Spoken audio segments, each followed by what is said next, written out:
telefone yawe ihora yuzuye ariko ntabwo uzi ibintu biba byayujuje. Iri banga ngiye kukwereka abantu benshi ntabwo baba barizi, kandi iri banga ni ryiza cyane, riragufasha gutuma ubona umwanya uhagije kuri telefone yawe.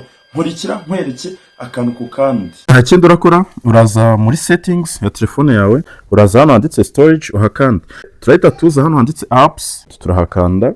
Turaza dukande kuri app, tuvuge wenda urugero dukande kuri InShoot cyangwa se TikTok, dukande kuri InShoot urabibona ahangaha hari ahanditse clear storage, hari n'ahanditse clear cache. Turaza dukanda hano clear cache. Hano urabibona ko hano kuri cache dusigaranye 0, ubwo zira megabyte 200 zose tubashe kuzibona.